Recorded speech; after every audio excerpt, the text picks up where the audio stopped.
আসসালামু আলাইকুম। সম্প্রতি অনলাইন প্ল্যাটফর্মগুলো বলছে বাংলাদেশ তথা এশিয়া কান্ট্রিগুলোতে ক্যালসিয়াম, ওরাল ক্যালসিয়াম ট্যাবলেট প্রচুর পরিমাণে বিক্রি হয়ে থাকে। তবে এই ক্যালসিয়াম আমরা বিভিন্ন খাবারের মাধ্যমেও পেয়ে থাকি। এই ক্যালসিয়াম বিভিন্ন খাবারের মাধ্যমে অথবা ওরালি ক্যাপসুল অথবা ট্যাবলেট আকারে ক্যালসিয়াম খেয়ে থাকি।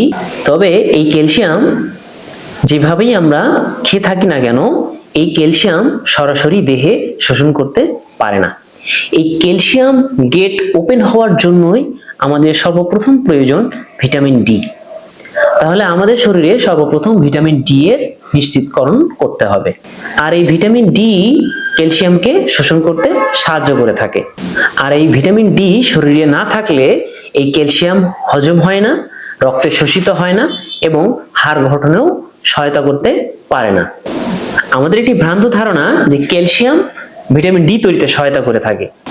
ক্যালসিয়াম ভিটামিন ডি তৈরিতে কোনো রকম সহায়তা করে থাকে না। এমনকি এই ক্যালসিয়াম ভিটামিন ডি তৈরিতে সরাসরি কোনো ভূমিকা রাখে না, বরঞ্চ ভিটামিন ডি ক্যালসিয়ামের কাজে সহায়তা করে থাকে। সুতরাং দিনের পর দিন আমরা যদি ওরালি অথবা খাবারের মাধ্যমে ক্যালসিয়াম খেয়ে থাকি, আর এই ক্যালসিয়ামের কাজ সুন্দরভাবে দেহে পরিচালনা করার জন্য অবশ্যই আমাদের ভিটামিন ডি সুনিশ্চিত করতে হবে। কারণ ক্যালসিয়ামের গেট ওপেনই করবে হচ্ছে ভিটামিন ডি। সুতরাং সর্বপ্রথম আমাদের ভিটামিন ডি সুনিশ্চিত করতে হবে, এরপর ক্যালসিয়াম তার নিজস্ব কাজ সুন্দরভাবে পরিচালনা করতে পারবে। আর এই ভিটামিন ডি আমাকে নিশ্চিত করার জন্য অবশ্যই সপ্তাহে 3 থেকে 5 দিন রোদে দাঁড়াতে হবে। সবাই সুস্থ থাকি, ভালো থাকি। Thank you so much.